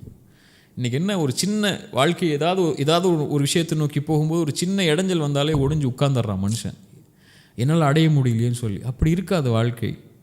வாழ்க்கைங்கிறது படிக்கட்டு இல்லை, எக்ஸலேட்டர் இல்லை, ஏறி போனால் அப்படியே போகிறதுக்கு. அது படி ஏறி தான் ஆகணும். ஒவ்வொரு படியும் ஏற ஏற ஒவ்வொரு கஷ்டங்களும் சிரமங்களும் வந்துட்டு தான் இருக்கும். அதை தாண்டினா தான் அவங்களுடைய வாழ்க்கையில் லட்சியத்தை அடைய முடியும். அதனால் நபி யூசுஃப் அல்லாஹ் சோதிக்க நாடி சிறைச்சாலைக்கு அனுமதிக்கிறான். கேட்டல்ல நபி யூசுஃப், இதோ சிறைச்சாலை இருக்குது வாங்குங்கிறான். அஸ்ஜுனு ஹப்பு இலைய மிம்ம யதுஊனி, உனக்கு சிறைச்சாலை தான் விருப்பம்னா இதோ சிறைச்சாலையை கொடுத்துறேன்னு சொல்கிறான். அது ஒரு காரணம். இன்னொன்று, அந்த சிறைச்சாலைக்கு போகாமல் நபி யூசுஃபால் அவங்களுடைய லட்சியத்தை அடைய முடியாது. அதுதான் அடுத்தடுத்த வரலாறு நமக்கு எடுத்து சொல்லுது. யூசுஃப் அலைஹிஸ்ஸலாம் சிறைச்சாலையில் இருக்கும் பொழுது ஒரு நபருக்கு கனவு மறக்கடிக்கப்படுது. அதனுடைய காரணம் என்னவாக இருக்கும்? யூசுஃப் அலைஹிஸ்ஸலாம் அந்த சிறைச்சாலைக்கு போனதுக்கப்புறம் அவங்க 2 பேர் அணுகி கனவுடைய விளக்கத்தை கேட்குறாங்க. நான் ஒரு கனவு கண்டேன்னு சொல்லி ஒருத்தர் சொல்கிறாரு, இன்னொருத்தர் கனவு கண்டேன்னு ஒருத்தர் சொல்கிறாரு. 2 பேருடைய கனவுக்கு விளக்கம் கொடுக்குறாங்க. அது வரலாறு. அந்த விளக்கம் கொடுத்ததுக்கப்புறம் அவங்கள்ட்ட சொல்கிறாங்க, நீங்கள் வெளியே யார் தப்பிச்சு போவாங்களோ ஒருத்தர் செத்து போயிடுறான்னு சொல்லிடுறாங்க யூசுஃப் அலைஹிஸ். நீ இறந்து போயிடுவ, ஒருத்தர் தப்பிச்சு போய் அரண்மனைக்கு வேலை செய்வீங்க. நீ வேலையை யார் செய்வாங்கன்னு தெரிஞ்சதோ அவங்கள்ட்ட சொன்னாங்க, உன்னுடைய அரசருக்கு அதை நினைவுபடுத்துன்னு சொல்கிறாங்க. அவர் வெளியே போயிடுறாரு. ஆனால் குர்ஆன் சொல்லுது ஷைத்தான் அதை மறக்கடிச்சிட்டான்னு சொல்லி. அல்லாஹ்வுடைய நாட்டம் தான், சோதனை தான் அது. ஷைத்தான் மறக்கடித்தாலும் ஏன் அந்த கனவை ஏன் அந்த விளக்கத்தை மறக்கடித்து நபி யூசுஃப் அலைஹிஸ்ஸலாம் சிறைச்சாலையிலேருந்து வெளியே போகாமல் இன்னும் பல ஆண்டுகள் சிறைச்சாலையில் இருக்கிறதுக்கு அல்லாஹ் காரணமாக்குனான்னா, அரசருக்கு ஒரு கனவு வரணும். ஓகே, அந்த கனவு வர்ற வரைக்கும் நபி யூசுஃப் சிறைச்சாலையில் தான் இருந்தாகணும். அரசருக்கு என்ன கனவு வரணும்? ஒரு கனவு காண்கிறார், மாடுகளை பற்றிய கனவு. அதோடைய விளக்கம் என்ன? 7 ஆண்டுகள் இந்த நாட்டில் செழிப்பாக இருக்க போகுது, அதுக்கப்புறம் 7 ஆண்டுகள் வறுமை வரப்போகுது. இப்போ இந்த 7 ஆண்டுகள் வறுமை வர்றதுக்கு முன்னாடி செழிப்பாக இருக்கக்கூடிய நேரத்தில் உங்களுக்கு தேவையானது போல் மீதியை பாதுகாத்து வச்சு வறுமை வரக்கூடிய நேரத்தில் செலவழிங்கன்னு சொல்லி. ஒருவேளை அந்த 2 பேரில் ஒருத்தர் தப்பிச்சு போய் நபி யூசுஃபை பற்றி வெளியே சொல்லியிருந்து நபி யூசுஃப் வெளியே வந்திருந்தாங்கன்னா, அந்த கனவு வர்றதுக்கு முன்னாடியே, அல்லது அவங்க வேறு ஏதாவது நாட்டுக்கு அனுப்பப்பட்டிருந்தாலோ வேறு ஏதாவது நிகழ்வுகள் நடந்திருந்தாலோ, அந்த பஞ்சத்திலேயே அடிபட்டு அந்த மக்களே அந்த நாடே அழிஞ்சு போயிருக்கும் இல்லையா? அல்லாஹ் அந்த மக்களை காப்பாற்றணும், அந்த ஒரு நிகழ்வு வரணும். அந்த கனவு வந்தால் தான் நபி யூசுஃப் அலைஹிஸ்ஸலாமுக்கு இந்த சோதனையுடைய முடிவு வரும்னு சொல்லி அல்லாஹ் முடிவு பண்ணிட்டான். அந்த சோதனையுடைய முடிவு தான் நபி யூசுஃபுடைய விடியல். நபி யூசுஃபுக்கு தெரியாது இந்த 2 பேருடைய கனவுடைய விளக்கத்தோடு என்னுடைய சோதனை முடிய போதுங்கிறத அவங்க காத்துட்ருக்காங்க. அவங்க விளக்கம் சொன்னதோட வெளியே போய் சொல்லிடுவார், நம்மளை காப்பாற்றிடுவாங்க. ஆனால் அல்லாஹ்வுடைய முடிவு அப்படி இல்லை. இன்னும் உனக்கு காலம் இருக்குது யூசுஃப், நீ வெளியே போகக்கூடிய நேரம் உன்னை கண்ணியப்படுத்தக்கூடிய நேரமாக இருக்கும், அந்த மக்களை காப்பாற்றக்கூடிய நேரமாக இருக்கும். இதுதான் நமக்கு வாழ்க்கையிலையும் ஒரு மிகப்பெரிய படிப்பினை இல்லையா? நம்ம கஷ்டம் வரும்போது, சிரமம் வரும்போது ஏதோ அல்லாஹ்வை பயந்து கொள்ளக்கூடியவங்க பொறுமையாக இருக்கிறாங்க. ஆனால் ஏன் இந்த கஷ்டம் எனக்கு நீங்கலை? ஏன் எனக்கு 20 வயசுலேயே அல்லாஹ் எனக்கு இதை கொடுக்கல? அவன்லாம் நல்லா இருக்கானே, இவன்லாம் நல்லா இருக்கானே. இப்போ என்னுடைய வாழ்க்கைக்கு எது சரியான நேரத்தில் சரியான இடத்துல கொடுக்கணும்னு ரப்புக்கு தெரியும் இல்லையா? அந்த ரப்பு சரியான நேரத்தில் சரியான இடத்துல சரியான சூழ்நிலை வரும்போது இந்த சோதனையை நீக்கி உனக்கு அல்லாஹ் அதை தருவான். நபி யூசுஃப் எப்படி பொறுமையாக இருந்தாங்களோ அது மாதிரி நீனும் பொறுமையாக இருந்தால் அந்த நேரம் வரும்போது அல்லாஹ் அதை கொடுத்து உன்னை அந்த சோதனையிலேருந்து வெளியாக்கி அல்லாஹ் அழைச்சிட்டு போவான். அந்த ஒரு அடிப்படைக்காகத்தான் அந்த கனவை மறக்கடித்து அந்த அரசருடைய கனவு வர்ற வரைக்கும் அதுக்கு விளக்கம் சொல்லி அந்த அரசருடைய அதுக்கப்புறம் அரசவையில் அமரக்கூடிய யூசுஃப் அல்லாவை ஆக்கிற வரைக்கும் அல்லாஹ் நபி யூசுஃப் அல்லாஹ் சோதிச்சான். அரசவையில் உட்கார்ந்த யூசுஃப் அலைஹிஸ்ஸலாம் என்னென்ன விஷயங்களை கையாண்டாங்க? அவங்க குடும்ப சூழ்நிலைகளை சந்திக்க வேண்டிய ஒரு சூழ்நிலை ஏற்படும் பொழுது அங்கே என்ன நமக்கு பாடம் உணர்த்தப்படுது? நபி யூசுஃப் அலைஹிஸ்ஸலாம் அல்லாஹ் சிறைச்சாலையிலேருந்து வெளியே கூட்டு வரும்போதே கம்பீரமான ஒரு தோற்றத்தில் தான் அவங்க வரணும்னு நினச்சாங்க. அழைக்கும் போது வெளியே வாங்கன்னு கூப்பிடும்போது இல்லை, அந்த பெண்ணை ஒத்துக்க சொல்லுங்கன்னாங்க. என் கண்ணியத்தை எடுத்துட்டீங்கல்ல, நான் அதில் உறுதியாக இருக்கணும், என் கண்ணியத்தை திருப்பி கொடுங்க எல்லா மக்களுக்கு முன்னாடியும். அந்த பெண் நான் தான் குழம்பிட்டேன், அவர் உண்மையாளர் தான், அவர் உண்மையான சாதிக்கு தான் அப்படின்னு அந்த பெண் சொன்னாங்க. அதுக்கப்புறம் தான் நபி யூசுஃப் சிறையிலேருந்து வெளியே வந்தாங்க. வெளியே வந்த உடனே அந்த நிர்வாக பொறுப்பை கேட்குறாங்க. அந்த அரசரும் கொடுத்துட்றாரு, நீ பார்த்துக்கோ இதுன்னு சொல்லி. ஏன்? அந்த நிர்வாக பொறுப்பில் இருக்கும்போது தான் அவங்களுடைய சகோதரர்கள் வருவாங்க அவங்கள நோக்கி. அப்போ தான் அந்த அவங்களுடைய 11 பேரும், அந்த 10 பேர் வருவாங்க. அதுக்கப்புறம் 11 புன்யாமீன் அழைச்சிட்டு வருவாங்க. 11 பேர் யூசுஃப் அலைஹிஸ்ஸலாம் முன்னாடி நிற்கணும். அந்த நிர்வாகத்தில் அவங்க கொடுக்கல் அந்த உணவை கொடுக்கணும். மறுபடியும் உணவை எடுக்கிறதுக்கு அவங்க வருவாங்க. அந்த நேரத்தில் அவங்க ஒரு பாத்திரத்தை அரசவையில் இருக்கக்கூடிய ஒரு பொருளை வச்சு விடுவாங்க, திருட்டு பட்டம் சொல்லுவாங்க. இந்த வரலாறு நமக்கு தெரியும். யூசுஃப் அலைஹிஸ்ஸலாமுக்கு முன்னாடி அந்த சகோதரர்களை நிப்பாட்டணும்னு நல்லா முடிவு செஞ்சுட்டான். அந்த பதவிக்கும் கொண்டு போயிட்டான், பல நிப்பாட்டியும் செஞ்சுட்டான். அதுக்கப்புறம் நபி யூசுஃப் அலைஹிஸ்ஸலாம் அவங்கள அந்த 2வது புன்யாமீன் அழைச்சிட்டு வந்ததுக்கப்புறம் தந்தையோடைய நிலைமையை வந்து எடுத்துகிட்டு வரும்போது அவங்க கேட்குறாங்க, எல்லா சோதனைகள்லேயும் அவங்க சகோதரர்களும் சிரமப்படும் போது இப்படி ஒருத்தருக்கு நீங்கள் செஞ்சீங்களே தெரியுமா அப்படின்னு. அப்போ அவங்க சகோதரர்கள் சொல்கிறாங்க, அந்த யூசுஃப், நீங்கள் தான் யூசுஃபான்னு கேட்குறாங்க. இப்போ சொன்னாங்க, நான் தான் யூசுஃப், அதாஹி, இதான் என்னுடைய சகோதரர் அப்படின்னு அறிமுகப்படுத்துகிறாங்க. அந்த நிலைமையை அல்லாஹ் கொண்டு வந்து நம்ம யூசுஃப் அலைஹிஸ்ஸலாமுக்கு முன்னாடி கொண்டு வந்து காட்ட ஆசைப்பட்றான். அப்போ இவ்வளோ ஸ்ட்ரகிள்ஸை தாண்டி அந்த லட்சியத்தை அடையக்கூடிய அந்த நாளுக்காக அல்லாஹ் இவ்வளோ பெரிய விஷயத்த சொன்னான். ஏன் அந்த நேரத்தில் அவங்க மன்னிச்சிருக்கணும்? ஏன்னா என்ன வேணால் அரசவையில் இருக்காங்க, என்ன வேணால் செஞ்சுருக்கலாம், பழைய விஷயங்களில் நினைச்சு பார்த்து கூட செஞ்சுருக்கலாம். ஆனால் ஏன் மன்னிக்கப்பட்டு அல்லாஹ்வுடைய அந்த அத்தாட்சிக்கு? நபிமார்களுடைய உள்ளமாயிற்று இல்லையா, சுத்தமான தூய்மையான உள்ளம். அது வெறுப்பையோ பகைமையோ சண்டையோ எதையும் சுமக்காத அந்த உள்ளம். அவங்க யோசிச்சு பாருங்கள், அவங்க வாழ்க்கையில் அவங்க அனுபவித்த எல்லா கஷ்டத்துக்கும் அடிப்படை அந்த முன்னாடி நிற்கக்கூடிய அந்த 10 பேர் தான் இல்லையா. தந்தை இடத்துலேருந்து பிரிக்கப்பட்டதுலேருந்து, கிணத்துல வீசப்பட்டதுலேருந்து, அற்ப கிரயத்துக்கு அந்த வழிப்போக்கர்களுக்கு விலை பேசி சகோதரர்களை விற்றதுலேருந்து, தாம் கண்ணுக்கு முன்னாடியே விற்கிறாங்க. ஒரு அற்ப காசு கொடுத்துட்டு போ, இவனை தூக்கிட்டு போங்கிறாங்க. ஒரு சந்தையில் போய் விலை பேசப்படுறாங்க. ஒரு நபி யூசுஃப்னு சொல்கிற நபி, அவங்க நபியை போய் அல்லாஹ் கிணத்துல வைக்கிறான், நபியை போய் சந்தையில் விலை பேச வைக்கிறான், நபியை அல்லாஹ் வந்து ஒரு பெண்ணுக்கு முன்னாடி சோதிக்கிறான், சிறைச்சாலையில் அல்லாஹ் வாட்டுறான். இந்த எல்லா காரணத்துக்கும் அடிப்படை அவங்க சகோதரர்கள் தான். என்ன வேணாலும் நீங்கள் சொன்ன மாதிரி செஞ்சுருக்க முடியும் நபி யூசுஃபால்.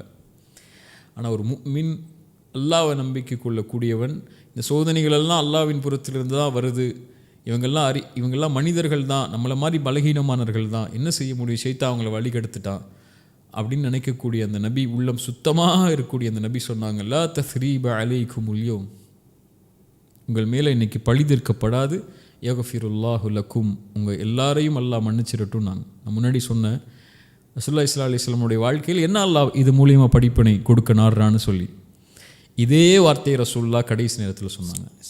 ஃபதஹ் மக்கால உள்ளே போகும்போது குறைஷிகளை பார்த்து முஸ்லீம்கள் சொன்னாங்க, இனிமேல் எல்லா காபாவின் புனிதம் பாதுகாக்கப்படாது, மக்காவின் புனிதம் காஃபிர்களுடைய தலை வெட்டி வீசப்படும்னாங்க. ரசூலுல்லாஹ் சொன்னாங்க, அப்படி எல்லாம் இன்னைக்கு தான் காபாவின் கண்ணியம் பாதுகாக்கப்படும். யார் ஹம்சாவை கொன்னாங்களோ, யார் பிலால், யார் வந்து அவங்களுடைய தோழர்களான தல்ஹாவை கொன்னாங்களோ, யார் வந்து சஹாபாக்களுடைய இழப்புக்கு காரணமானாங்களோ, முஸ்அபுடைய இழப்புக்கு காரணமானாங்களோ, யார் வந்து அத்துணை ஆண்டுகள் 23 ஆண்டுகளுடைய வாழ்க்கையும் இரத்தத்தாலையும் சோகத்தாலையும் பிரிவுகளாலையும் இழப்புகளாலையும் கழிக்க வச்சாங்களோ, அந்த மக்கள் எல்லாம் ஒன்று சேர்ந்து ரசூலுல்லாவுக்கு முன்னாடி நிற்கிறாங்க கை கட்டி. ரசூலுல்லாஹ் என்ன வேணாலும் செஞ்சுருக்கலாம், நபி யூசுஃப்க்கு இருந்த பதவி மாதிரி அலைஹிஸ்ஸலாம். ரசூலுல்லாஹி ஸல்லல்லாஹு அலைஹி வஸல்லம் சொன்னாங்க, நீங்கள் என்ன நினைக்கிறீங்க என்னை பற்றி, நீங்கள் கண்ணியமானவர் யார் ரசூலுல்லாஹ்னு சொல்கிறாங்க. இப்போ ரசூலுல்லாஹ் சொன்னாங்க, என் சகோதரன் யூசுஃப் எதை சொன்னாரோ அதையே நானும் சொல்கிறேன். எதுக்கு ரசூலுல்லாஹ்க்கு அந்த சூரா இருக்கணும்னு தெரியுதா? இதுக்கு தான். என் சகோதரர் யூசுஃப் சொன்ன வார்த்தையே சொல்கிறேன், லா தஸ்ரீப அலைக்குமுல் யௌம் அன்தும் துலகா, நீங்கள் விடுதலை செய்யப்படுகிறீர்கள், இன்றைய தினம் உங்கள் மீது பழி தீர்க்கப்படாதுன்னா ரசூலுல்லாஹி ஸல்லல்லாஹு அலைஹி வஸல்லம். அது சுத்தமான உள்ளம். அங்கே வெறுப்போ பகைமையோ அங்கே எதிர்ப்போ அங்கே நிற்காது. இன்றைக்கி ஒரு சின்ன சின்ன விஷயத்துக்கு நம்ம என்ன விஷயத்துக்கலாம், காசு எடுத்துட்டான், நஷ்டத்தை ஏற்படுத்திட்டான், என்னை பற்றி அப்படி பேசிட்டான், என்னை பற்றி பின்னாடி பேசிட்டான், என் வாழ்க்கையில் அதை செஞ்சுட்டான், என் சொத்தை எடுத்துட்டான், என்னை பற்றி இப்படி பேசுகிறான், என்னையே எடுத்துட்டான். சின்ன சின்ன அற்ப காரியங்களுக்கு போய் இவனை மன்னிக்க மாட்டேன், இவனை நான் ஏற்றுக்க மாட்டேன், இவனோட பேச மாட்டேன், முகம் கொடுத்து எத்தனை ஆனாலும் பரவாயில்ல, இவன் நாசமாக போயிடுவான், அழிஞ்சு போயிடுவான்னு சர்வசாதாரணமாக நம்ம உள்ளங்களில் வெறுப்பையும் பகைமையும் சுமந்துக்கிட்டு தான் இன்றைக்கி பலர் வந்து மூட்டையாக கவலைகளை சுமந்துட்டு இருக்காங்க. அவன் அப்படி இவன் இப்படி இவன் அப்படி அப்படின்னு. ரசூலுல்லாஹ்வுடைய உள்ளத்திலேயோ நபிமார்களுடைய உள்ளத்திலேயோ எந்த வெறுப்பும் எந்த பகைமையும் எந்த துரோகத்துடைய நினைவுகளும் இருக்காது. எல்லாமே நோக்கத்தை நோக்கி வழிகாட்டுறதுக்காக அல்லாஹ் கொடுக்கக்கூடிய சோதனைகள். இவங்க மனிதர்கள், நம்மளை மாதிரி மனிதர்கள். லா தஸ்ரீப அலைக்குமுல் யௌம், பழி தீர்க்கப்படாது, உங்களை மன்னிக்கட்டும் அல்லான்னு சொன்னாங்க. நபி யாக்கூப் அலைஹிஸ்ஸலாமோ அவங்க பிள்ளைங்க போய் அந்த யூசுஃப் அலைஹிஸ்ஸலாமோட நிகழ்வை பார்த்து சட்டையை தூக்கி போடும்போது கேட்குறாங்க, நாங்கள் குற்றவாளிகளாக உணர்ந்துட்டோம், எங்களை மன்னிச்சிருங்க. நபி யாக்கூபும் சொன்னாங்க, எல்லாம் தெரியும் நபி யாக்கூபுக்கு, இவங்க தான் என்னுடைய கவலைக்கும் என்னுடைய கஷ்டத்துக்கும் காரணமானவங்க, நான் உங்களுக்காக அல்லாட்ட மன்னிப்பு கேட்குறேன்னாங்க. கவலைப்படாதீங்க பிள்ளைகளேன்னாங்க. எவ்வளோ எவ்வளோ அழகான குணத்தை சுமந்த சமூகம் இது. இன்றைக்கி எவ்வளோ கீழ்த்தரமாக சின்ன சின்ன விஷயங்களுக்கும் பகைமையும் வெறுப்பையும் சண்டையும் முகம் காட்டுதலையும் சலாம் இல்லை. இன்றைக்கி சின்ன சின்ன விஷயங்களுக்கு போய் அடிச்சுக்கிட்டு முஸ்லீம்களாக இருந்துக்கிட்டு வெறுப்பையும் பகைமையும் சுமந்துக்கிட்டு அல்லாஹ் பாதுகாக்கணும். இந்த சுத்தமான உள்ளத்தெல்லாம் நமக்கு தரணும். ஹபீப், இன்னொரு அழகான ஒரு சம்பவத்தை நான் பாயிண்ட் அவுட் பண்ண நினைக்கிறேன்.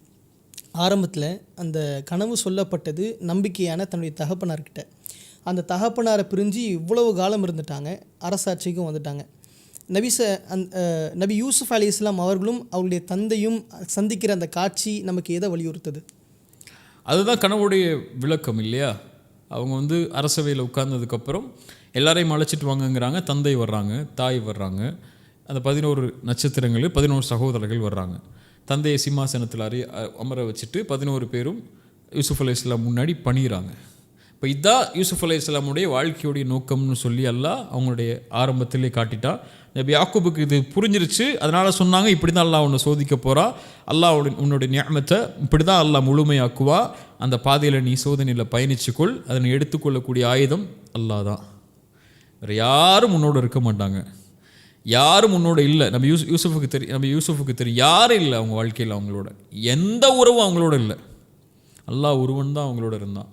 அந்த அல்லாஹ் ஒருவன் அவங்களோட இருக்கும்போது அந்த பாதையில் பயணித்த நபி யூசுஃபுக்கு அல்லாஹ் ரப்புல் ஆலமீன் அந்த கனவுடைய விளக்கத்தை அவங்களுடைய தந்தைக்கு முன்னாடியும் தாய்க்கு முன்னாடியும் பிள்ளைகளுக்கு முன்னாடியும் சகோதரர்களுக்கு முன்னாடியும் அல்லாஹ் காட்டினான். இப்படி அல்லாஹ் முஃமின்களுக்கு நோக்கத்தையும் லட்சியத்தையும் கொடுக்கும்போது அல்லாஹ் சோதனைகளுக்கு பிறகு கொடுக்கக்கூடிய வெற்றி மிக பிரம்மாண்டமாக இருக்கும். ஹுதைபியா உடன்படிக்கையில் ரசூலுல்லாஹி ஸல்லல்லாஹு அலைஹி வஸல்லம் திருப்பி அனுப்பிடுறாங்க. உமர் சட்டையை பிடிக்கிறாரு, சத்தியத்தில் இருக்கிறோமா யா ரசூலல்லாஹ், இவங்கள் காஃபிர்கள், அவங்களுக்கு முன்னாடி போய் பணிஞ்சு நிற்கிறீங்க நீங்கன்னு சொல்லி. இதா ஜா நஸ்ருல்லாஹி வல் ஃபத்ஹ், குர்ஆனுடைய சூரா இறங்குது. உமர் கேட்குறாங்க, யா ரசூலல்லாஹ் இதுதான் அந்த வெற்றியாங்கிறாங்க. மக்காவுடைய வெற்றிக்கு நுழையும் போது அவங்களுக்கு அப்போ தான் புரியுது, அந்த லட்சியத்துக்காக தான் இந்த ஒரு திருப்பி அனுப்பினா அல்லாஹ். இது நேரம் இல்லை, திரும்பி போங்க, சோதிக்கப்படக்கூடிய நேரம் இன்னும் இருக்குது, சோதனை அனுபவிங்க, இன்னும் அந்த வெற்றி வரக்கூடிய நாள் வரைக்கும் காத்துருங்க. நபி யூசுஃப் எல்லா சோதனையும் அனுபவிச்சாங்க, வெற்றி வந்துச்சு, அது பிரம்மாண்டமாக இருந்துச்சு. வாழ்க்கையும் அப்படி தான். நமக்கு அந்த இலக்கு அல்லாஹ் முடிவு செஞ்சு அதை நோக்கி நம்ம போய்கிட்டே இருக்கிறோம்னா வரக்கூடிய சோதனைகளெல்லாம் அதை நோக்கி நகர்த்துறதுக்காக தானே தவிர, நம்ம சோதனை வந்துருச்சு, ஐயோ என்ன பண்ண போகிறோம், யார் நம்மளை காப்பாற்ற போகிறா, இதுக்கப்புறம் என்ன ஆக போகுது லைஃபு, இங்கே எனக்கு என்ன, என் காசு என்ன ஆக போகுது, எப்படி சம்பாதிக்க போகிறேன், எதை நான் பெற போகிறேன் இந்த உலகத்தில்னு புலம்புறதுக்கு இல்லை. அந்த இலக்கு நோக்கி நகர்ந்துக்கிட்டே இருக்கணும் வரக்கூடிய சோதனைகளோட. அதை அவன் அல்லாஹ் துணை கொண்டு வரக்கூடியதெல்லாம் என்னுடைய வாழ்க்கையோடைய லட்சியத்தை நோக்கி நகர்த்துறதுக்காக தான் நம்ம புரிஞ்சிட்டாலே அவன் வெற்றி அடைஞ்சிருவான். நபி யூசுஃப் அலைஹிஸ்ஸலாமுடைய சம்பவத்தை நம்ம பார்க்கும்பொழுது சபுருடைய மிக முக்கியமான ஒரு புள்ளியாக திகழ்ந்தாங்க. இந்த சபுருன் ஜமீல் எவ்வளவு விளக்கமானது நமக்கு. சபுரன் ஜமீலன் அப்படிங்கிற வார்த்தை யாக்கூப் அலைஹிஸ்ஸலாம் அந்த சூராவுடைய எல்லா நேரத்திலையும் சொல்லிக்கிட்டே இருப்பாங்க. யூசுஃப் அலைஹிஸ்ஸலாம் அவங்கள ஓனாய் கடிச்சிருச்சு, அதுதான் அவங்களுடைய ஆடைன்னு சொல்லி ரத்தத்தை முக்கி அவங்க ஒரு ஆடையை கொண்டு போகும்போதும் சபுரன் ஜமீலன், அழகிய பொறுமையை கையாளுறேன்னு சொல்லுவாங்க இல்லையா. புனியாமீனை திருப்பி கூட்டு வர முடியல அப்படின்னு சொல்லும்போது அவங்க சொல்லுவாங்க சபுரன் ஜமீலன், அழகிய பொறுமையை கையாளுறேன்னு சொல்லி. சபுரன் ஜமீலன் அப்படின்னா இன்றைக்கி என்ன எல்லோரும் நினச்சிக்கிட்டோம்னா, பொறுமைங்கிறது என்ன, நம்ம என்ன பண்ண போகிறோம் ஏது பண்ண போகிறோம்னு குழம்பிக்கிட்டே நான் பொறுமையாக இருக்கிறேன்னு இல்லை. சபுரன் ஜமீலன்னா அல்லாஹ் ஒருவன்கிட்ட மட்டும்தான் அந்த பொறுமைக்கான விடையை தேடுவாங்க, அந்த சோதனைக்கான விடையை தேடுவாங்க. அல்லாஹ்வை தவிர வேறு எதையும் அந்த பொறுமையில் அவங்க எடுத்துக்க மாட்டாங்க. யாக்கூப் அலைஹிஸ்ஸலாம் அதானே சொன்னாங்க, சகோதரர்கள் ஏன் இப்படி அழிஞ்சு போகிறீங்க, நபி யூசுஃபை நினச்சி ஏன் பொறுமைன்னு சொல்லி அழிஞ்சு போகிறீங்க. ஒரே வார்த்தை சொன்னாங்க, இன்னமா அஷ்கு பஸ்ஸி வஹுஸ்னி இலல்லாஹ், என் கவலை என் துக்கம் எல்லாவற்றையும் இந்த சபுரன் ஜமீலன், இந்த பொறுமைக்கு அப்புறம், இந்த வாழ்க்கையில் இருக்கக்கூடிய சோதனையில் இருக்கக்கூடிய பொறுமைக்கு அப்புறம் நான் முறையிடுறது அல்லாஹ் ஒருவன்ட்ட மட்டும்தான். வேறு யார்ட்டையும் என் கஷ்டத்தையும் என் சிரமத்தையும் முறையிட மாட்டேன். அல்லாஹ் ஒருவன் தான் இந்த சோதனையிலேருந்து எனக்கு வெளியே கொண்டு வருவாங்கிற அந்த சபுர் இருக்க, அல்லாஹ் என்னை காப்பாற்றிடுவான், அல்லாஹ் என்னை வெளியாக்கிடுவான், என் சிரமத்தை நீக்கிடுவான், அவனை தவிர நான் எதையும் சார்ந்திருக்க வேண்டியது இல்லை, அவன்கிட்ட ஒப்படைச்சிட்டேன் என் பிரச்சனையை, எல்லாம் நீ பார்த்துக்கோ, நீ தீர்த்துக்கோ, என்னை விட்டுறாதே அல்லாஹ் அப்படிங்கிற சபுர் இருக்குது பாருங்கள். அது அந்த துஆல இருந்துச்சுன்னா, அந்த சபுருடைய துஆல சோதனையில் அழைக்கும் போது அல்லாஹ் வெற்றி கொடுத்துருவான். ஸல்லல்லாஹு அலைஹி வஸல்லம் சொல்லி கொடுத்த துஆ அடிக்கடி நான் சொல்லுவேன். சில தன் மகளுக்கு சொல்லி கொடுத்தாங்க. காலையிலேயும் மாலையிலையும் இந்த துவா ஓதுனாங்க. யா ஹய்யு யா கையூம், உயிருள்ளவனே நிலையானவனே, அஸ்தகீது பிரஹ்மதிக், அருளை கொண்டு உன்னிடத்தில் உதவி தேடுகிறேன். அஸ்லிஹ் லி ஷஅனி குல்ல, என் முழுமை அனைத்தையும் சீராக்கிய அல்லாஹ், என் காரியங்கள் அனைத்தையும் சீராக்கிய அல்லாஹ்.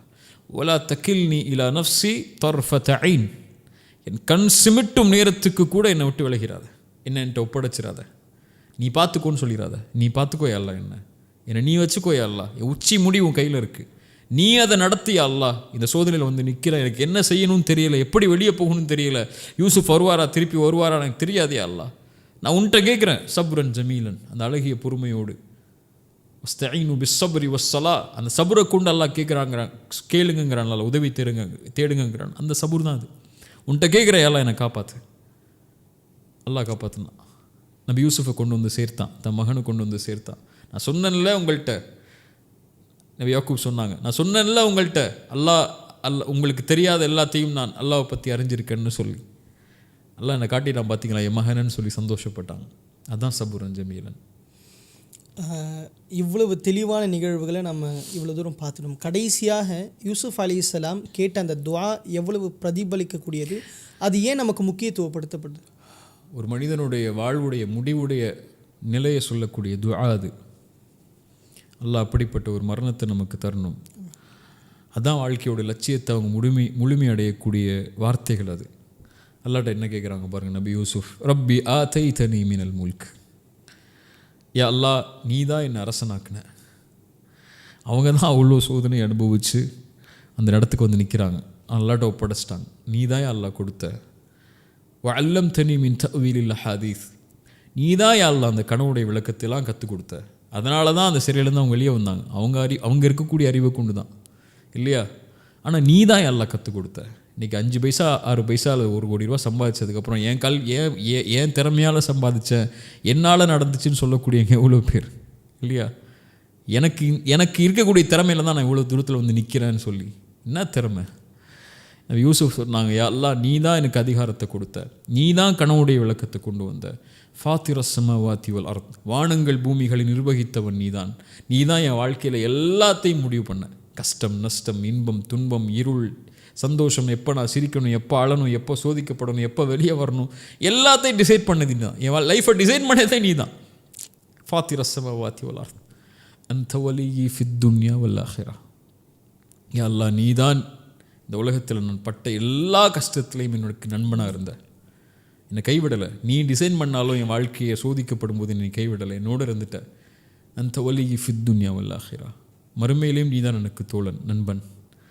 ஒன்று கேட்குறேன் அல்லாஹ், இனிமே எனக்கு என்ன இருக்குது, எல்லாத்தையும் பார்த்துட்டேன், முடிய போது என் வாழ்க்கை, நான் நபி தான், இருந்தாலும் பணிந்து கேட்குறேன். தவஃபனி முஸ்லிமன் வல்ஹக்னி பிஸ்ஸாலிஹீன், மரணிக்கும் போது என்னை முஸ்லீமாக மரணிக்க வச்சிரியா அல்லாஹ், நல்ல மனிதர்களோடு கொண்டு போய் சேர்த்துரு. அவ்வளோதான் நான் அவன்கிட்ட கேட்குறது. அல்லாஹ் அதை கொடுத்தான் நபி யூசுஃபுக்கு. மரணிக்கக்கூடிய நேரத்தில் எல்லா காரியங்களையும் முழுமையாக்கி முஸ்லீமாக மரணிக்க வச்சிரியா அல்லாங்கிற துவாவை கேட்டு அல்லாஹ் மரணிக்க வைக்கக்கூடிய காரியம் இருக்குது பாருங்கள்.